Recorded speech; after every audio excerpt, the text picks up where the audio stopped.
Nothing comes from nothing. Nothing comes, nothing goes. There is no nothing. There is no something.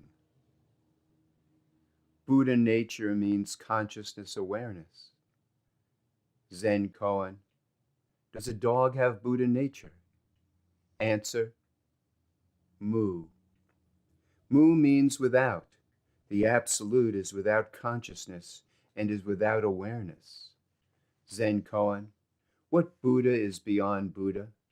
Answer, not Buddha. Why? Because all perceivables and conceivables are Buddha or Buddha nature.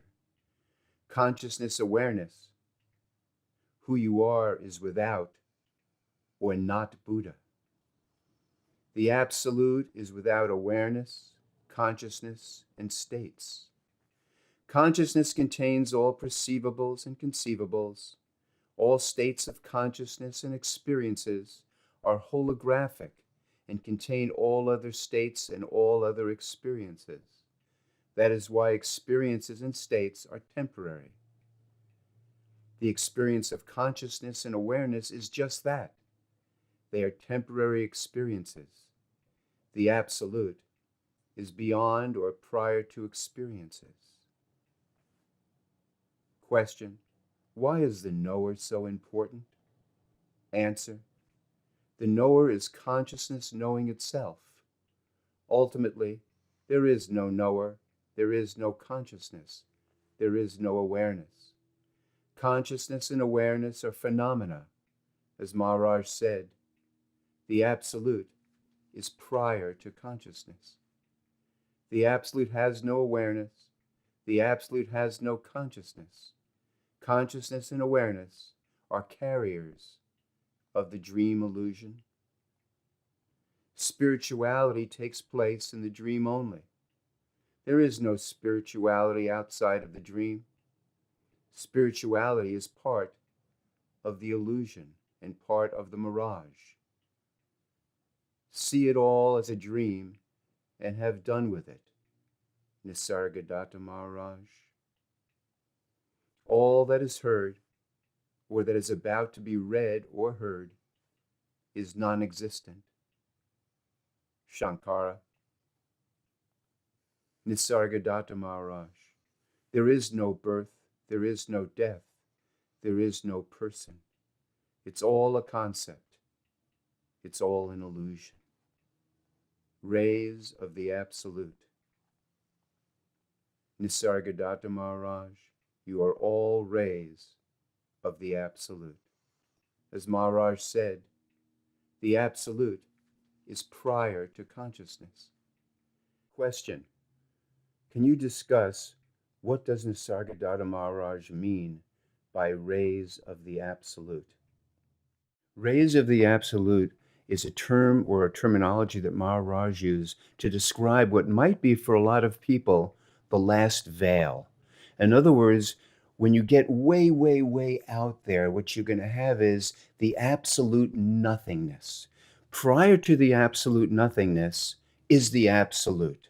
So the absolute nothingness, metaphorically, which is slightly forward of the absolute, from the absolute nothingness, there is a streaming, almost like a streaming or a projection or a trajectory that pours out of the absolute nothingness. That trajectory, that stream, that ray is a ray of the absolute.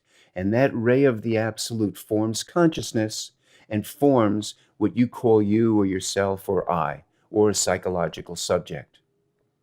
Rays of the absolute is just that pure streaming of consciousness coming out of nothingness and appearing as somethingness. The important thing to appreciate in all of that is that to go beyond the ray of the absolute, to go beyond the absolute nothingness prior to it, there has to be a realization that even the absolute nothingness and the ray of the absolute nothingness, which you are, is still a concept. It's a picture. It's a description of what is.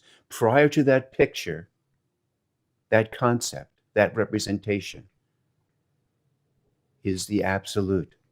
Prior to even the ray of the absolute, prior to the absolute nothingness from which the ray of the absolute appears.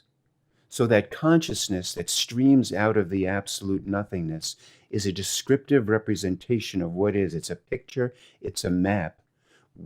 In order to realize the absolute, that picture, that map, that trajectory, that ray of the absolute of which you are, which is an extraordinary description, ultimately that has to be seen as a description of what is.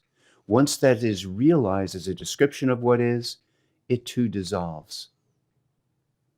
The absolute is prior to consciousness, prior to rays of consciousness, prior to the absolute nothingness. Question: why is it that Neti is so important? There are two basic styles of Neti. My friends in London want me to say, and I will, Neti. Discarding everything as not this, not this. Nisargadattovi Maharaj would confront you. In other words, he would notice what state or station, what you were believing, what thought, memory, emotion, association, what lifestyle you were living, what archetype you were living. He would notice all of that, and what he would do through Neti or Neti, he would get you to discard not this, not this, because for him you were nesting in a particular state or station. There's a very famous Zen koan: you never want to nest in any state. So Maharaj was always trying to dislodge you from the state or station that you were residing in. The other style of Neti was Madhyamika Buddhism, which is the 2nd century. It was founded by Nagarjuna. And basically what he did, rather than Neti, what he would do is he would have you hold two concepts simultaneously. And by holding two concepts simultaneously, what would happen was they negated each other. For example, right now, if you held the concept, nothing is true, nothing is false, everything goes blank. Why does it go blank? Because you're holding two concepts simultaneously. Oftentimes, people confuse Madhyamika Buddhism, which is also known as middle way Buddhism, as moderate eating, moderate sleeping, everything moderate in moderation. It doesn't mean that. Nagarjuna was stressing holding two concepts simultaneously. Now, what is the purpose of that form of Neti? The purpose of that is, if you say to me, is it all an illusion? And I say, yes, it's all an illusion. Then your mind will start tripping out. It's all an illusion. What does that mean? I thought everything was real. If I say, no, it's not all an illusion, it's real, then you immediately go, but it's real, and therefore I have to do this, and my life is about this, and what does it all mean, and what's the meaning or purpose? Nagarjuna was to hold those two concepts, nothing is real, nothing is not real, simultaneously. It's all an illusion. There is no illusion. The purpose was to disrupt the thought, memory, emotion, association, perception, disrupt the organization so that there was just blankness. Is there such a thing as free will? Their answer: there's no such thing as free will. There's no such thing as no free will. Together. The difference in styles was that Maharaj would definitely come at you and confront and try to dislodge you from any position that you were nesting in. Nagarjuna would have you hold both positions simultaneously. Maharaj coming at you so hard and so strong, the students realized, the devotees, the disciples realized that anything that stood in the way of me getting it was to be discarded as Neti or Neti, not this, not this. Maharaj had a beautiful quote, which was, I want to blast all your concepts and put you in the no concept state. Why to blast all concepts? Why Neti or Neti? Why? Because in the Shiva Sutras, it says the cause of bondage is sound. Why? Because sound creates letters, letters create words, words create ideas and self-limiting concepts. The great philosopher Ludwig Wittgenstein said, "It's all a language game. Nothing exists outside of language." The problem is that we fuse with and think that we are the language. We think we are our thoughts, memories, emotions, associations, and perceptions. We think we are those constrictions. And since we think we are those constrictions and constructions, ergo we feel limited, in quotes, by them. But there's nothing behind words. There's nothing behind thoughts. There's nothing behind them. Because prior to thoughts, memories, emotions, associations, perceptions, there's nothing there. It's all a language game. Now the question would be, why is it that language has such a grip on us? Why is it that words have such a grip on us? Somehow, the brain and nervous system has this extraordinary phenomena, which is because there's a word for something, we assume that thing actually exists. So if we say chair, the word chair actually exists. If we say happy, happy has to exist. If we say permanent, therefore permanent exists. If we say temporary, therefore temporary exists. All words by the brain and nervous system automatically assumes that they actually are. Now, to go even deeper into this, that includes words we assume that are true, that are pointers to the absolute. For example, we believe that consciousness actually exists. We believe that awareness actually exists. These are pointers. And what Maharaj said so beautifully is, all pointers point to what is not. The question to ask is there such a thing as consciousness prior to the word consciousness? Is there such a thing as awareness prior to the word awareness? To use Neti or Neti from Nisargadattovi Maharádžovi, who you are is prior to consciousness. Who you are is prior to awareness. So because there's a word for something, we just assume that it exists. We have a tendency not to question it. We have a tendency to believe it and never to discard it. And that, of course, goes for the sense of I, me, and mine. Nisargadattovi Maharāj's form of Neti or Neti was to give you a thorn to remove a thorn. So if I was stuck in a particular place, if I was nesting in a particular place, his thing was to unstick you, to dislodge you, to confront you. And he was very ferocious in that confrontation. So if you walked in eventually and he said, "You're the I, hold on to the I am and let go of everything else." Okay, you walked in and said, "Okay, I'm the I am. I'm not my thoughts, memories, emotions, associations, and perceptions." He would say, No. You're not the I am. You're the consciousness. So I have a belief of who I am. He gets me to move backward in quotes. And now I think I'm the I. Now I get that I'm the I am. Then as soon as I have it, thorn to remove a thorn, he takes the thorn away. He says, No, you're the consciousness. I'm the consciousness. I come back the next day and I said, I got it. I'm the consciousness. No. A thorn to remove a thorn. He would say, no, you're not the consciousness. Who you are is prior to consciousness. Oftentimes, people misunderstand the book I Am That for that reason. S.K. Mulapatan, Maharaj's primary translator, told me that Maharaj really didn't like the book I Am That. He didn't like the book I Am That because people didn't realize that the answers to the questions he was giving was to a particular person in a particular moment in space-time who was stuck or nesting in a particular state or station. people began to take it on as a belief system. People began to take it on as biblical quotes like, thou shalt always be in the I am, or thou shalt always be earnest, or that shall always work harder, whatever it was. People got stuck into believing that.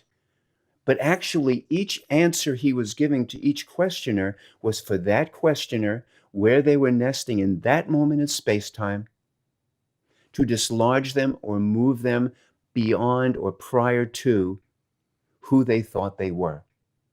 So Neti or Neti is most essential part of Maharaj and his teachings. And more importantly, nowadays people teach Advaita. Advaita means not two.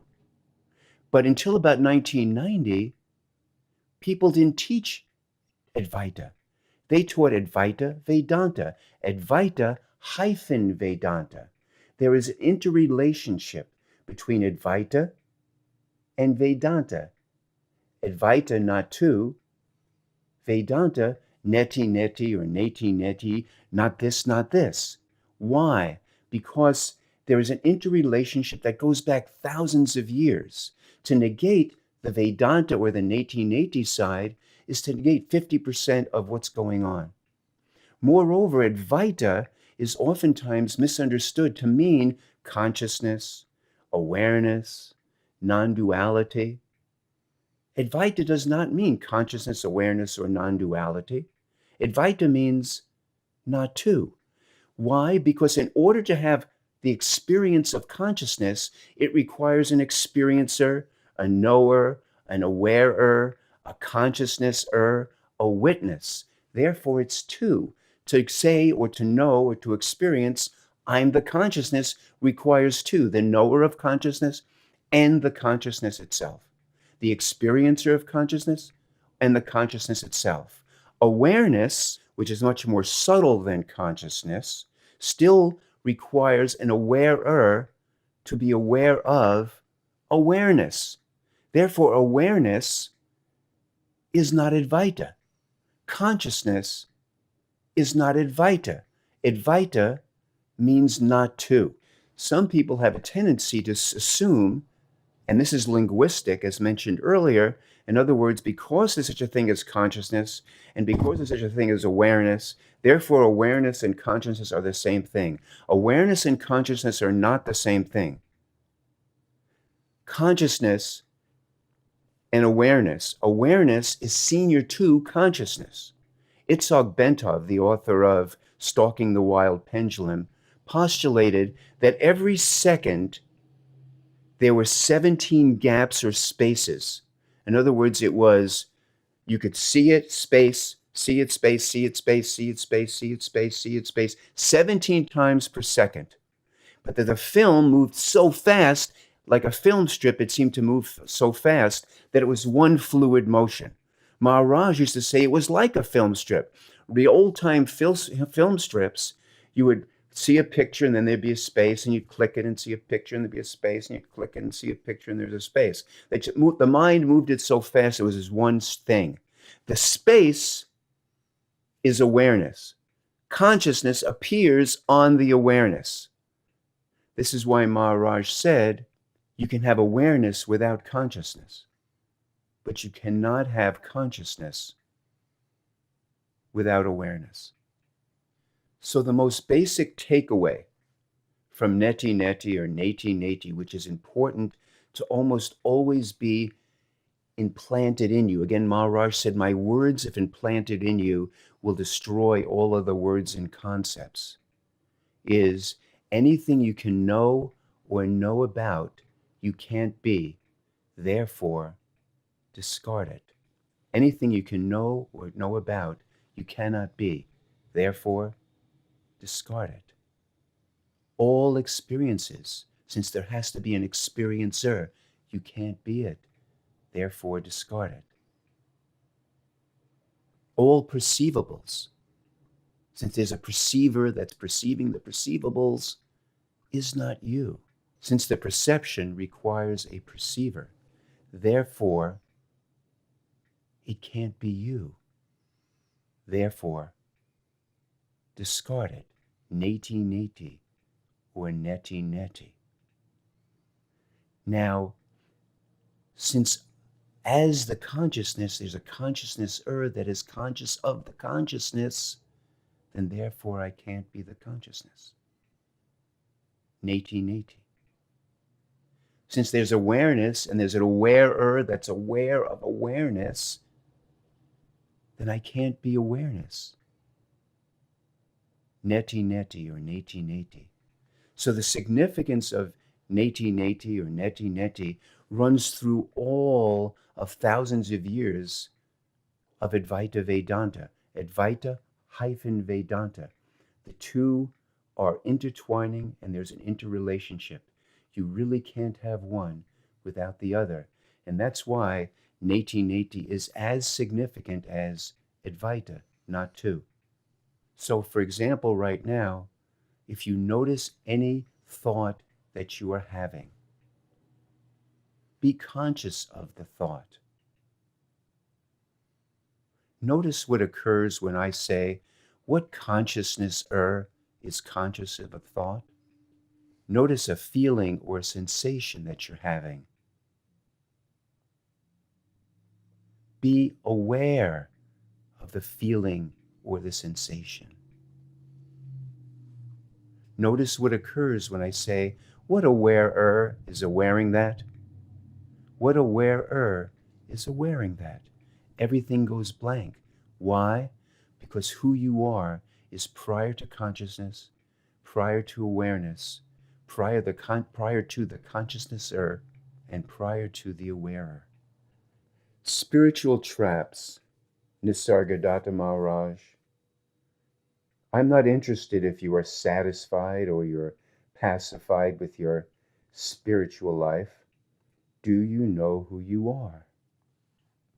One of the greatest problems in spirituality, as well as psychology, is the guru or teacher, knowingly or unknowingly, giving misinformation.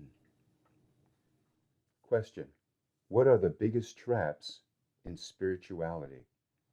Relatively speaking, the biggest, and by far and away the most important spiritual trap, is taking the mirage to be real. If you take the mirage to be real, if you take the illusion to be real, then all the other spiritual traps follow. The second spiritual trap, after you taking this to be real, is trying to make yourself into a better mirage, more purified, more embodied, more integrated, better, being able to do more, be more, have more, create more in your life. When you fall for the second spiritual trap, which is believing that it's real and then trying to make yourself into a better mirage, then you fall down the rabbit hole of trying to be more purified, more embodied, making yourself better. And the problem is that you try to be a better I, me, in this world. The Buddha said in the Diamond Sutra, quote, "There is no world," unquote. Nisargadattovi Maharaj said, give up the tendency to improve yourself.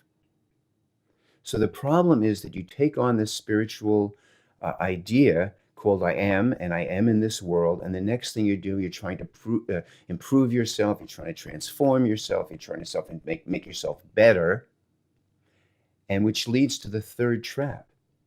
The third trap is taking on a spiritual persona. Once you fall for number one, it's real. Number two, making myself better. Number three is, how do I make myself better? How do I make myself better? By generally taking on someone else's spiritual path and someone else's culture. For example, when I lived in India, I was in my 20s, and I began to take on another person's path. And I started to take on another person's culture. Swami Pranavananda said to me once that people come from the West and they take on the identity of Indian culture, thinking that that's somehow spiritual. Yogananda Paramahansa said, the spiritual ego is the most difficult to let go of. So you have spiritual, once you take on the spiritual ego, you have all the spiritual superego, the super shoulds, the spiritual persona of shoulds. I should always be caring. I should always be loving. I should always be kind. I should always be gentle. And what you find is this persona, it becomes like a mask. And when that persona and that mask take hold, and people kind of are always kind of that sweet saccharin. We call it saccharin because it's fake sugar. It's fake sugar or saccharin. It might taste good, but it's really, really bad for your health. Once you take on that, it leads to the fourth trap, which is integration. I am now going to integrate this into a brand new spiritual lifestyle. All of a sudden, I'm going to join a group. I'm going to join a community. I'm going to look a certain way. I'm going to talk a certain way. I'm going to act a certain way.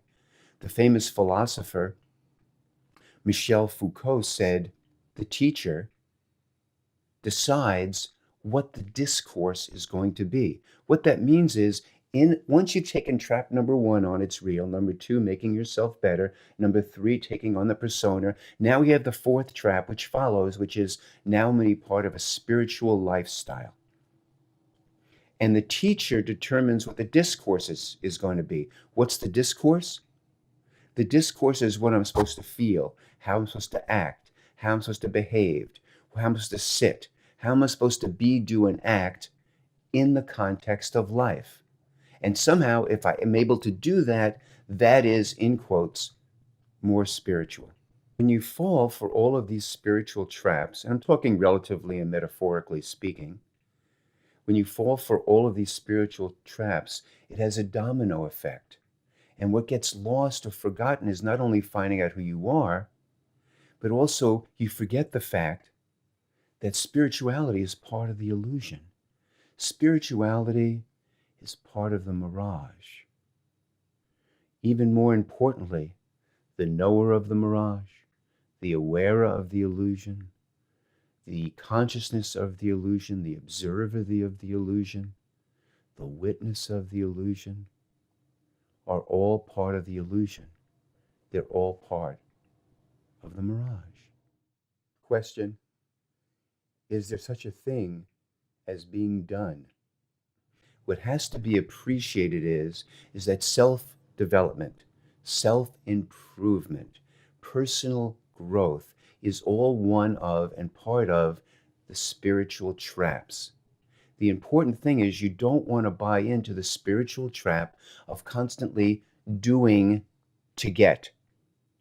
The spiritual traps get you caught in awareness and consciousness and the concept that you will have to keep on being, doing, or having to be different in order to be done or get what they call doneness.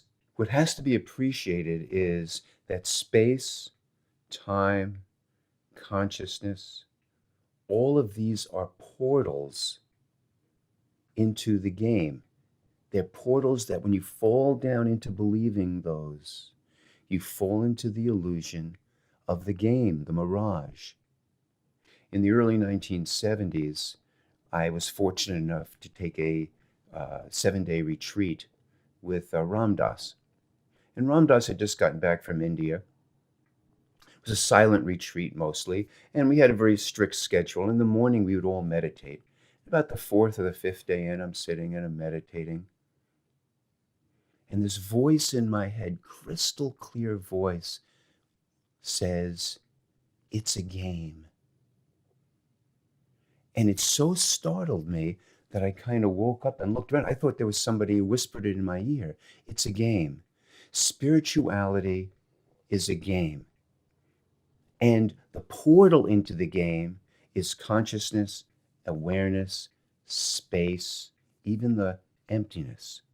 If you fall into and start believing that, you'll fall into the game of spirituality, which is part of the illusion. Paradoxically, I love spiritual practice. I truly love it. It's an incredible activity. And paradoxically, as this is layered in several paradoxes, at the same time, there is no process that will get you from point A to point B. But I love spiritual practice. To me, it's an incredible joy to do spiritual practice. I love psycho-spiritual development. But the best way to see spiritual practice is this way, and this is very, very relatively speaking. Imagine you're in San Francisco, and you want to drive from San Francisco to New York. Relatively speaking, if I get in my car, I look at my GPS, I look at my map, and I start to go from San Francisco to New York. Now, with the GPS, all of a sudden, I'll get like detours or road constructions, or maybe problems like places where I have to get gasoline, or detours, or I have to go around, or what's the fastest, the best way, and all the obstructions that come along the way. Spiritual practice, very relatively speaking, is supposed to take all of these detours out of the way and make it, in quotes, more of a straight shot from San Francisco to New York. A guru or teacher, their job is to point out the detours, the distractions, the road construction signs.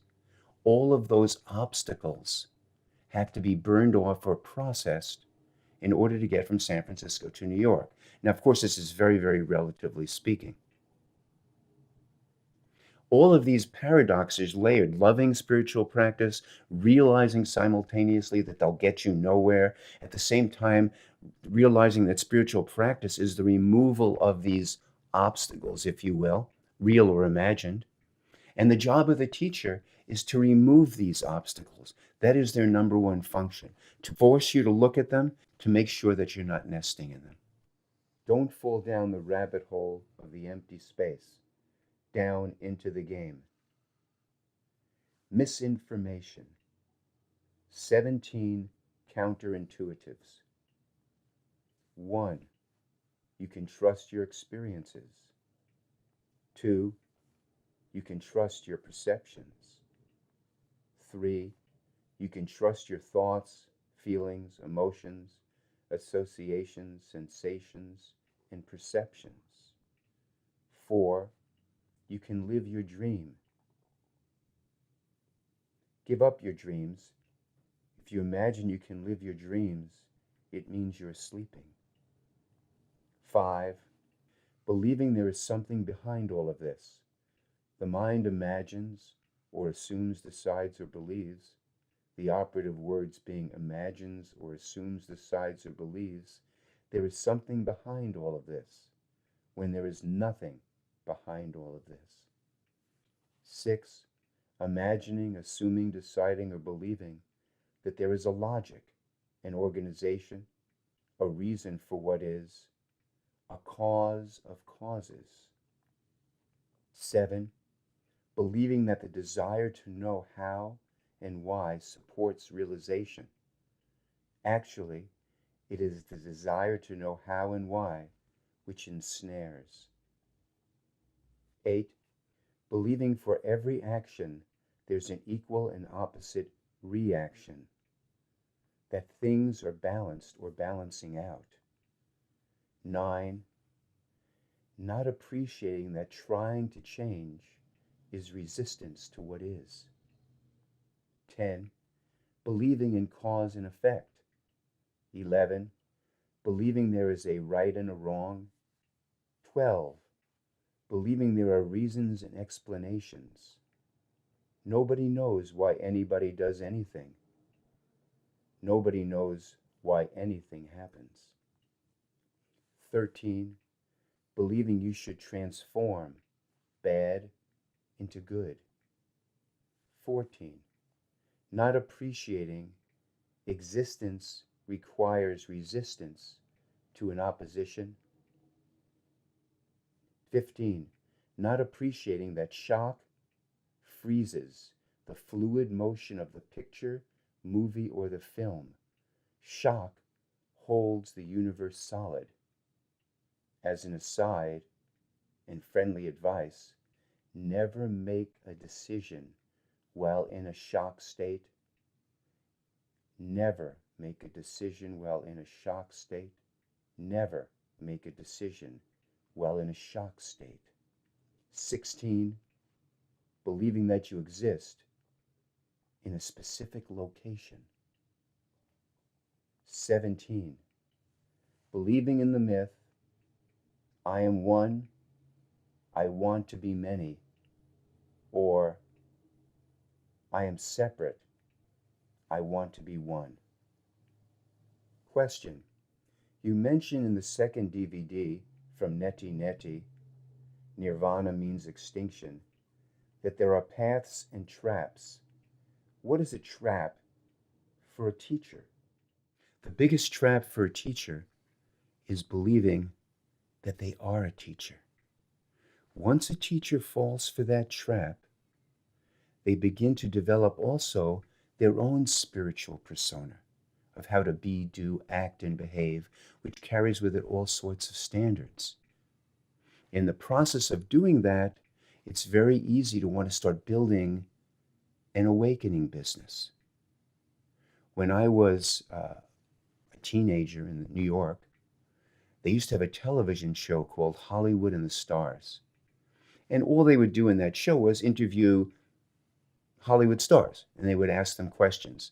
And Paul Newman was just beginning to start his peak into becoming the superstar. And they were interviewing him, and after he'd done several successful movies, they said he had taken several bad parts. And they said to him, why did you take these bad parts? And he said, I had to. He said, if I didn't do that, I would start to believe my own press clippings. Braulio Montalvo, who was my family therapy mentor back in the 80s, used to say, therapists can very easily start believing their own bullshit. And so the biggest trap for a teacher is all of a sudden believing they are a teacher with a mission and a purpose, and that somehow they were chosen maybe, or they're speaking to source or from source, and somehow that they are special or different than another. What's really important in all of this is, and probably the strongest question I used to get asked back in the 80s was, how do you know that you're in an identity? And the answer is, if you feel special or different from another person. So simply stated, the biggest trap for teachers is they fall in love with their own image. My father used to say to me, if you say it to yourself enough and say it to others enough, you'll start believing it. When I met Nisargadattovi Maharádžovi, he looked at me and said, are you willing to stay 8 days and absorb the teachings?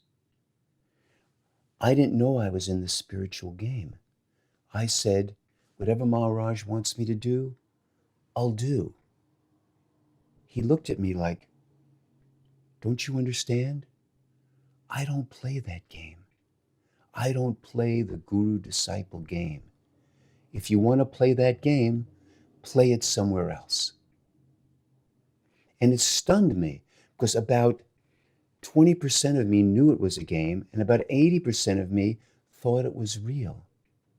Spirituality is a game. The guru and the disciple are both points or points to view in that game. You are neither the point or the point of view from. You are that. The guru and the disciple are 2 points of view or 2 points to view from in the game of spirituality. You're not the points to view from. You're not the teacher, you're not the student. You are that prior to consciousness. Question. You imply that the absolute is an ever-present background. Doesn't that imply that it has presence? No. The experience of presence or the experience of the absolute is just that. It's an experience. All experiences require an experiencer. So therefore, they can't or have nothing whatsoever to do with you. The experience of the absolute is not the absolute. The experience of presence is not the absolute. The absolute is not an experience. So the experience of presence is just that. It is an experience of presence. It has nothing whatsoever to do with who you are. The absolute is prior to the experiencer. The absolute is an ever-present background without any experiencer, knower, or awarer, or awareness, or consciousness. The absolute is not a state, and the absolute has no location. The absolute has no foreground, and the absolute has no background. Karma, nothing comes from nothing. Nisargadattovi Maharaj, cause and effect are just a way of thinking about things. Nisargadattovi Maharaj, there is no karma in the state of Parabrahma. As a very metaphoric picture, there's a movement, a vibration, a Shakti that comes out of the absolute. That movement is karma. According to Nisargadattovi Maharaj, karma means movement. So from that movement comes a vibration. Since the movement or karma comes out of the absolute is prior to that movement. Therefore, karma or movement is impersonal. It's the movement which forms the vibration, which forms what you call you, the psychological subject, and the physical universe. Since the absolute is prior to the movement, therefore there is no personal karma. Metaphorically, from the movement and the vibration and the Shakti comes the physical universe. This is why Baba Prakashananda used to say, Shakti is Maya. Shakti is part of the illusion. Why is Shakti Maya? Because from the vibration, from the Shakti forms or produces, in quotes, metaphorically, the entire physical universe and your psychological self, your position, your point of view, your location within a body-mind. All of that gets produced through this movement, vibration, Shakti. Who you are is a vibrational signature coming out of that. And therefore the Shakti, the movement, the vibration produces the, in quotes, experience of being. Therefore, since it is a vibration, the actual physical appearance that you see is a mirage, it's an illusion. Because if you trace it back far enough, and as Ramana Maharshi would say, go back the way you came, if you traced it back far enough, you would get to the Shakti, the energy, the vibration, and prior to that is the absolute, prior to the vibration, prior to consciousness, and prior to awareness itself. The absolute is beyond or prior to experiences. The experience of the absolute is not the absolute. Lakshmanju, whenever you perceive something, you perceive it from one level lower. Question: what is the difference between states and stations? And why is each one of the states you delineate so significant? So the question is, what is the difference between a state and a station? There really is no difference other than the fact that a station denotes more of like a train station. Like if I'm on a train, if I'm in San Francisco and I want to take a train all the way to New York, and let's say that train to New York is the absolute. Okay. In between San Francisco and New York, there's going to be an incredible number of stations. So if I'm in San Francisco, the first station might be Salt Lake City. I don't want to get out at Salt Lake City because my goal is to get to San Francisco. The next station might be Denver. This is all very metaphoric, of course. I don't want to get out at Denver. I want to continue to New York. So what do I do next? A next station might be St. Louis. I don't get off at that station. I continue on. So one of the most important Zen sayings is, you never want to nest in any state. In other words, you never want to nest in any state or station because your, in quotes, goal, metaphorically, is to get from San Francisco to New York. One of the most important things in this is that a teacher or a guru has to notice where you are nesting. In what state or station are you nesting? And the job, in quotes, of the teacher or guru is to dislodge you. It is to move you. It is to get you to let go of that state or state that you're nesting in, a state or state that you do not know that you're nesting in, so that you can keep going along this train to get to the absolute. Now, one of the qualities of a teacher or guru, which is extremely important, is they need to be able to really notice where it is you are stuck, in quotes, and unstick you. Another beautiful Zen saying is, the doctor first has to be able to diagnose the disease before he can prescribe the medicine.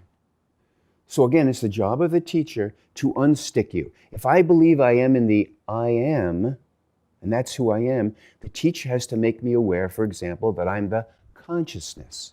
If I believe that I am the consciousness and I'm experiencing that I'm the consciousness, the teacher needs to know that's a state or a station that I'm nesting in, so they can then move me, in quotes, beyond to prior to consciousness. Just to review from Advaita is Vedanta in the last YouTube video.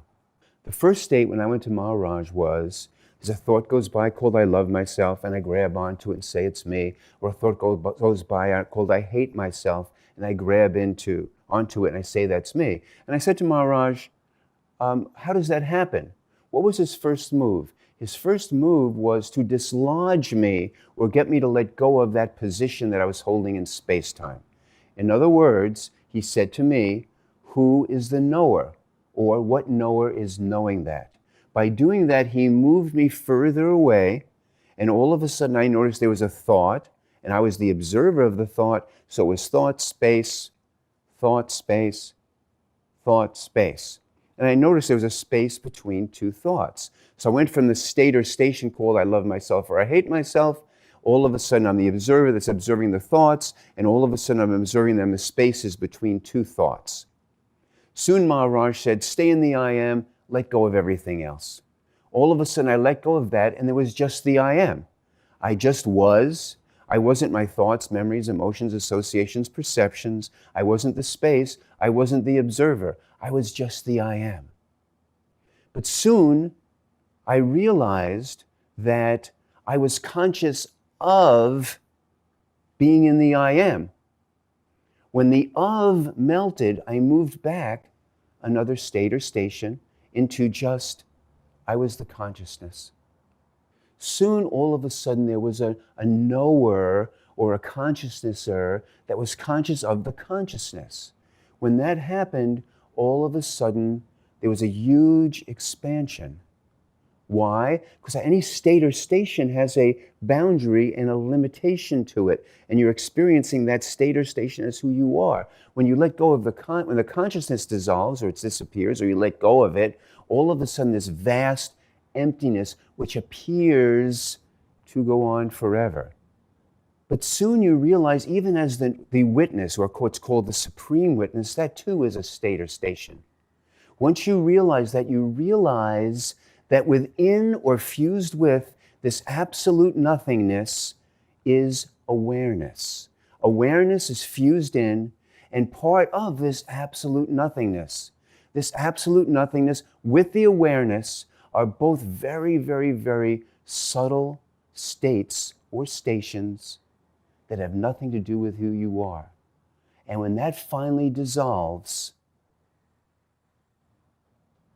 you're the absolute. The absolute prior to consciousness, prior to awareness, prior to the absolute nothingness. Once you realize that, you can appreciate why Maharaj said, in the absolute state, I don't even know that I am, and why he referred to it as unawareness. The Buddha said it beautifully when he said, you might not necessarily be aware of your own enlightenment.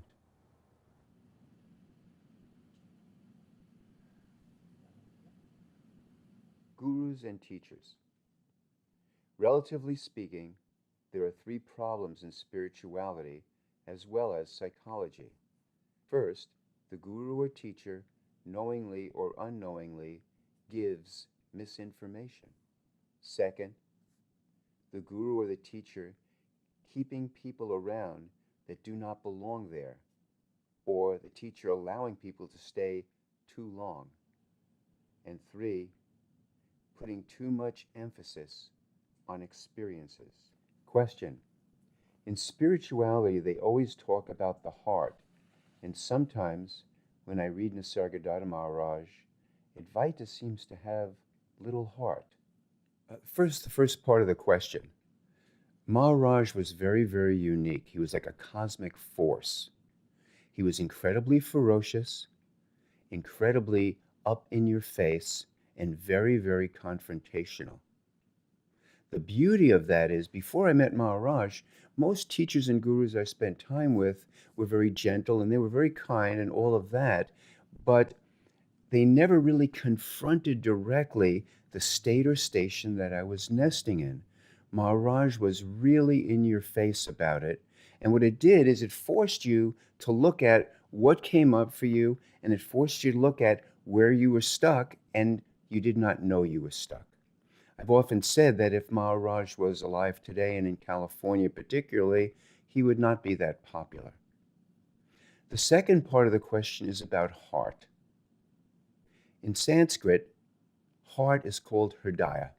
Hridaya is the absolute nothingness, the no-state state prior to consciousness, and that from which the consciousness arises from and subsides back into. Ramana Maharshi called the place where the primal I thought arises. Ramana would say, search from where the primal I thought arose. Nisargadattovi Maharaj said, the I am is nothingness. From the nothingness, the I am appears. The absolute nothingness, prior to consciousness, is the spiritual heart. It had been months that I had not seen Baba Prakashananda, and I was suffering terribly. And all of a sudden one day he appeared in Ganesh Puri where I was living. So I went up to see him, and my spiritual name was Narayan. So I went up to see him, and I just put my head in his lap, and I was crying. And he just started rubbing my head and going, Narayan, Narayan, Narayan, Narayan, Narayan. And I said, I missed you.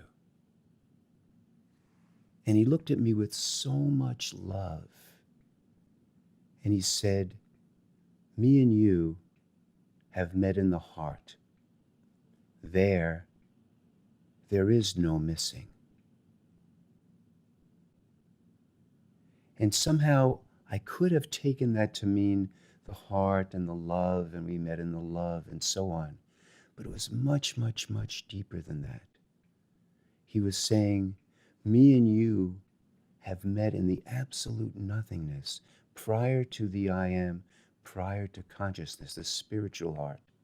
And there is no missing. Question. All of the Advaita teachers always seem to say, there's no I, there's no I, there's no I. The first thing I would have to ask them is, who do I make the check out to? When some Advaita teachers have come to my talks and started doing the no I, there's no I, there's no I, and playing the no I card, what I often say to them is, how do you know that? Or what knower is knowing that there's no I? Because if there's a knower knowing there's no I, the most you can say is they are in a not I state or station. In other words, there's no I, but I know, or I'm the knower of the fact that there is no I. Or you could say they are in a no self or no I identity. Even the state of witnessing. still is a witnessing state or station, a witnessing identity. Question. I've been with a guru who is yelling and almost abusive. Why is there such a cracked or broken or smashed or even shattered feeling that I have when I meet and get confronted by him? The feeling of being cracked or smashed or broken or confronted or cracked, all of those types of feelings are psycho-emotional manifested samskaras. The second thing that you have to appreciate is that a guru, a real guru like Nisargadattovi Maharaj, was a cosmic force. And that cosmic force shattered all thoughts, memories, emotions, associations, perceptions, understanding, states, station, archetypes, whatever you were nesting in. The best way to imagine it is, imagine you were living in a glass jar. And let's imagine that you didn't know you were living in a glass jar. The guru comes along and smashes the glass jar. And when he smashes the glass jar, you feel shattered or cracked. So it's really not a destructive force coming from Nisargadatta, or from any teacher for that matter. It's a liberating force. Now, from the point of view of being the shattered, at least initially, it feels shattering and painful and smashed and all of this kind of words. But from the point of view of the cosmic force, there's a no experience. There's just a ray or trajectory, a force emanating from the absolute nothingness, which smashes all thoughts, memories, emotions, associations, perceptions, spaces, the observer, even the state of consciousness, which is so oftentimes unknowingly being nested in. The path in spiritual practice. All spiritual paths are models of how to. All spiritual paths are models of how to get from an imagined point A to an imagined or desired point B. Krishnamurti, truth is a pathless land. Question. I and so many friends of mine were given a spiritual practice, and sometimes it gave me something, and other times they did not work at all. Can you say something about that? This is a very, very long, very, very complicated question. And as you probably know, there have been volumes upon volumes upon volumes of material over thousands of years just written on that question. So to attempt to answer it in a short context, I just want to be clear, would leave an incredible amount out. To even begin to first answer this, if we look at Zen, I think it's a great way of looking at it. Zen has a teaching master and a master, and there's clearly a difference. A master is a master with no teaching function. A teacher is a master with a teaching function. The important thing to realize is that a Zen master and a Zen teaching master are two completely different things. The teaching master can look at you, spend some time with you, and diagnose, in quotes, or realize or appreciate or understand where it is you are, and then give you the appropriate practice to move you beyond where you are. What I think is most important to realize is that a spiritual practice is given to a specific person for a specific period of time to perform a specific function. And once that function is done, then the practice needs to be taken away. So for example, if I'm in a thought or an obsessive thought about something, I might get one practice for a particular period of time for a particular function to deal with that, and then the practice is taken away. If I'm in a very intense feeling state like anger or fear or something like that, a different practice is given to me specifically to perform a particular function for a particular period of time, but only again for a particular person. So therefore, spiritual practice has to be monitored very, very closely by the teaching master. If you let someone go too long in the practice and continue to do it, what happens is it's almost like the grooves of the mind get more and more and more iterated and more deeper. And what happens often is that the student or the practitioner or the devotee, what happens is they just become more fundamentalist, more rigid, more like missionaries trying to have a mission or a purpose. And the function of it or the functionality is lost. The other problem is that oftentimes gurus or teachers will give a blanket one-size-fits-all spirituality. In other words, the spiritual practice is not tailor-made for you for a specific period of time, function, etc. Rather, the spiritual practice is given to everyone gets the same mantra. Everyone gets the same yantra. Everyone gets the same tantra. And so what happens then is, for most people, those mantras, yantras, tantras, spiritual practices don't fit. So then what happened to me, for example, was I was trying to fit in to somebody else's path. This is going back to what Krishna had said, which was, it is better to do your own path imperfectly than do another's perfectly. He even used the word dangerous. So again, rather than taking on somebody else's system and you trying to fit into it, it's the job of the guru or the teaching master to get the exact right technology, the process, the mantra, yantra, tantra that fits absolutely perfect for you, which might be different for me, which might be slightly different to somebody else, and then to monitor them very closely so you know when to take the practice away. Another part of the spiritual practice which needs to be kind of looked at from another level is the word effort. A student went to Maharaj and said, should I effort at my sadhana, spiritual practice? Maharaj said, yes, one should effort and effort and effort at their practice. Then and only then will they realize that effort will get them nowhere. This is very important. Effort is something that you don't want to apply necessarily. If the right spiritual practice, like a hand in glove, is a perfect fit, like homeopathy, if the guru's gets your vibration and can match that vibration perfectly with the appropriate practice for you for a particular period of time to perform a particular function, then that vibration, we could say, gets neutralized. But that vibration must fit absolutely perfectly. The question would be, how do you know it's going to fit you perfectly? How do you know if it fits perfectly? Because it goes into you almost like a virus. And when it goes into you almost like a virus, the practice actually does itself. It feels effortless. It's just happening.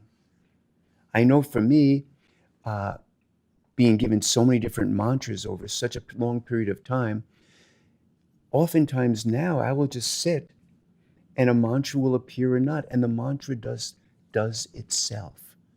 The mantra just does itself. Now, paradoxically, the question often emerges, should I just do the practice?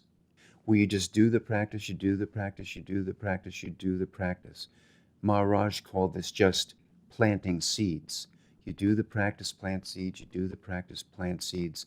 And years later, all of a sudden, the seeds sprout and bear fruit. And all of a sudden, the mantra, yantra, tantra just kind of spontaneously does itself. But the key thing is that it will only occur like that if the vibrational technology, the vibrational approach, the mantra, yantra, tantra, whatever it is that's being done, it has to match perfectly, like in homeopathy, the exact vibration of the aspirant, of the spiritual seeker, of the practitioner. When it does, then the process unravels itself effortlessly. and the vibration neutralizes, and all of a sudden, you're in the absolute nothingness. It just all disappears. Consciousness is whole and contains all perceivables and conceivables. All states of consciousness are experiences and are holographic and therefore contain all other states and experiences. This is why experiences keep coming back. Even the experience of consciousness and awareness is just that. They are experiences. The absolute is beyond, or prior to, or without experiences. Even the very subtle no experience is a subtle perception and is part of the illusion and needs to be discarded. There are an infinite number of experiences, but infinity is a concept which appears to exist within the dream only. Ultimately, there is no such thing as infinity. Infinity is just a concept or an idea. Question: I have so many experiences, but they never last. Experiences never last. All experiences, no matter high, low, good, bad, right, wrong, spiritual, unspiritual, all experiences are temporary and are not you. They contain an experiencer, which is experiencing them. Who you are is prior to or beyond experiences. Baba Prakashananda, once I asked him about experiences, and he said, if I tell you my experience, I'll think I had it. Experiences are ego. So the next question that would appear out of that is, when Baba Prakashananda says experiences are ego, what is ego? Ego is I, fill in the blank. I love myself, I hate myself, I'm experiencing the void, I'm experiencing the nothingness, I'm experiencing pure love, I'm experiencing the witnessing, I'm in witnessing consciousness. I am having an experience. There's an experiencer there, a knower there, an awarer there, an observer there, something that's reporting the experience. That's why Baba Prakashananda said, if I tell you my experiences, I'll think I actually had them. In other words, who you are is prior to experiences and prior to the experiencer. Question: what then is the body? The body is a perception. The body is a vibration. If you trace it back prior to the perceiver, what you begin to realize that the body is a vibrational frequency appearing in consciousness. There actually is no I, me, or mine. There's just a vibration which appears, and in its resonance, there's this feeling sense of I, me, or mine. Imagine a violin string or something. If you pluck the string, the sound would be I, me, or mine. It would be your vibrational signature, so to speak. In the same way, the sound, the string, the frequency, the vibration produces what you call you and a psychological substance. And the feeling that I am in the body. That is all about vibrational frequency. In the 1970s, there was a book I spent so much time with by Swami Venkateshananda called The Yoga Vashishta. It was a beautiful 2-volume set. And in it, one of the, in quotes, meditations was to find the I in the body. And even as you listen to this, if you look for and try to find the I in the body, you realize there is no I in the body. That the I and the body is just not there. There is no I in the body. So again, the body, which you call the person, which you call you, let alone all your psycho-emotional, some manifested samskaras, are of all vibrational frequencies which occur through the movement karma, which is not personal. So there's a movement which produces a vibrational frequency, and the resonance of that vibrational frequency forms what you call you in the body mind. But there is no personal karma, because who you are, or who you think you are, never even arose until the movement. Prior to the movement, prior to that movement which forms the vibration, is only the absolute nothingness. And prior to that is the absolute. Archetypes, archetypical stories, are anthropomorphic superimpositions which are projected onto the absolute. Archetypes, archetypical stories, are descriptive representations manufactured by a brain and nervous system which aid in the brain's desire to categorize, understand, feel and control, and survive. The manufacturing of archetypes, archetypical stories, are superficial and primitive tendencies to try to understand and control that which is not understandable or controllable. Nobody knows why anybody does anything. Nobody knows why anything that happens, happens. Archetypes, archetypical stories, are descriptive representations of things which do not exist. To use archetypes or archetypical stories to explain actions or behavior reinforces the localized narcissistic tendency to believe that you are, and that you understand, and that you are in control. Archetypical stories are mirages. That is why understanding them yields no satisfaction. It's like trying to drink water out of a mirage in the desert. Question. The Enneagram has 9 basic personality types. You in the last YouTube talk about manifested psycho-emotional samskaras. Are there more than 40 manifested psycho-emotional samskaras? Before I even begin talking about the Enneagram and the Enneagram types, first thing I want to do is to acknowledge Oscar Ichazo. Oscar Ichazo is the father of the modern-day Enneagram, and if it was not for his brilliance, there wouldn't even be a modern-day Enneagram.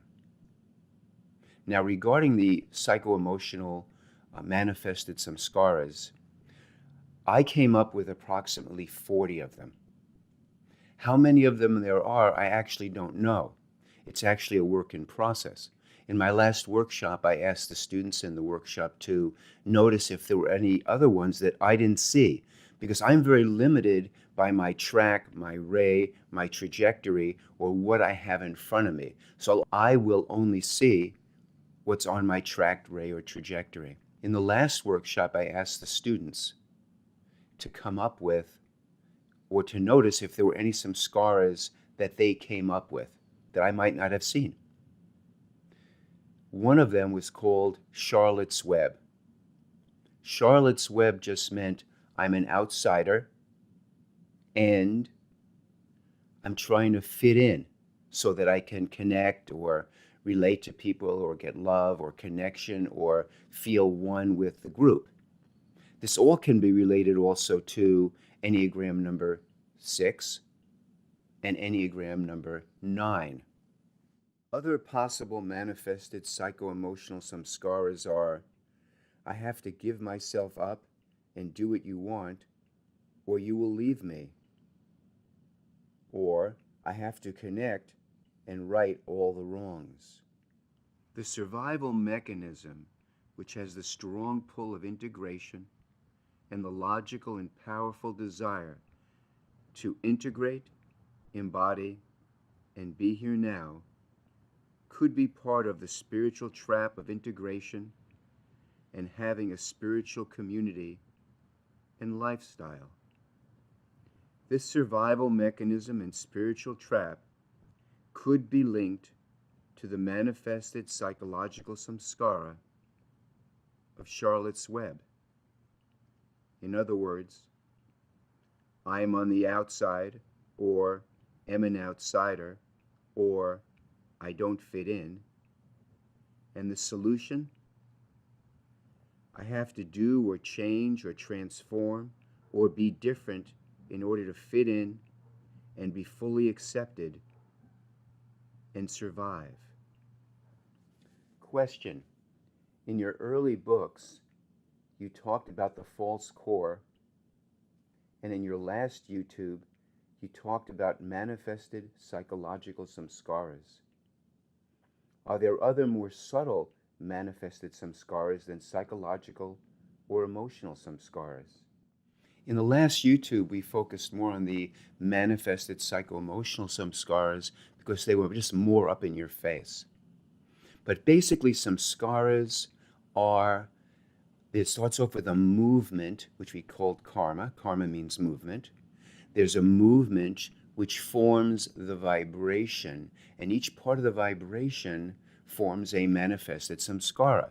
They manifest it in so many ways, and the entire physical universe and all that you call you is a samskara. In other words, you could say that everything is a samskara in that everything originates as a movement, karma, which forms a vibration, and the resonance of that vibration forms the physical universe and what you call you or I. So samskaras are vibrational in nature, and the resonance of the frequency from the vibration of the samskara, the vibration, form what you call you in the physical universe. Another more subtle level is the archetypical manifested vibrational samskaras. These are a little bit more difficult to pin down because they are more lifestyle. For example, in the world of spirituality, you have the seeker after truth, the guru, the teacher, or the disciple, or the yogi, or the monk, or the swami. All of these are a little bit more difficult to see through for two reasons. First, they're a lifestyle, and you're actually living them, rather than like a psycho-emotional state that pops up. And second is the lifestyle of a spiritual lifestyle or a spiritual archetypical lifestyle has an awful lot of agreement from people in the world. Everybody assumes that this lifestyle is real and it's not a vibration. So therefore, they're a little bit more difficult to isolate and pin down. But once you realize that the teacher, the student, the doctor, the lawyer, the married with 3.2 children, all of that is a lifestyle samskara, an archetypical lifestyle samskara. Why? Because it begins as a vibration, and as a vibration, prior to the vibration is a movement. So that movement we call karma, impersonal, forms the vibration, which has a resonance, which forms the lifestyle, which we term archetypes, which eventually become psycho-emotional manifested samskaras. Even more subtle than the vibrational, archetypical, spiritual samskaras, or the vibrational veils of consciousness. When we talk about vibrational veils of consciousness as samskaras, we're talking about all the states and stations. That includes observation, that includes the space between two thoughts, that includes the I am, the consciousness, the knower of the consciousness, the witness, the emptiness, the experiencer that's having all experiences, the perceiver of the illusion.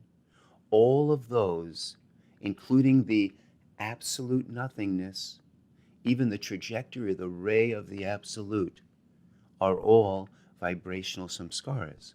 Why? Because they all originate, in quotes, with the absolute, and the movement karma, which forms the vibration, and all states and stations, no matter pleasant or unpleasant, spiritual or mundane, are resonances of that particular vibration. Therefore, not only is manifested psychological samskaras impersonal, not only is karma impersonal, all states or stations that an I, a me, or a mind that you might find yourself in, or any psychological subject might find themselves in, always, if you trace it back, go back to the resonance, go back to the vibration, which brings you back to the movement, impersonal movement, which ultimately brings you back to the absolute. This is why the incredibly beautiful, simple teaching of Ramana Maharshi is so incredible.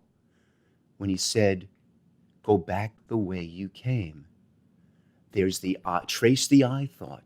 Go back the way you came. I hate myself or I love myself. Manifested samskara.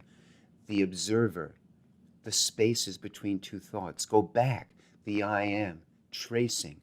The consciousness prior to the knower of consciousness. The aware of consciousness. Back the way you came to the witness. There's the emptiness, the witness of the emptiness. Anything I can know or know about, says Nisargadattovi Maharádžovi, I can't be. Therefore, discard it, tracing backwards until eventually there's just the vibration prior to an I. Then tracing back even further, there's just the movement. Then even further, you have awareness, which is contained in the absolute nothingness. Even awareness itself is a veil of consciousness. The absolute nothingness prior to awareness, a veil of consciousness. So Ramana's go back the way you came was saying, go back through all of these layers, veils, vibrations, samskaras, back even to the movement.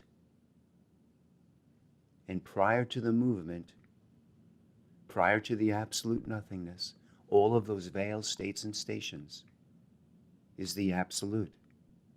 Prior to movement, prior to the absolute nothingness.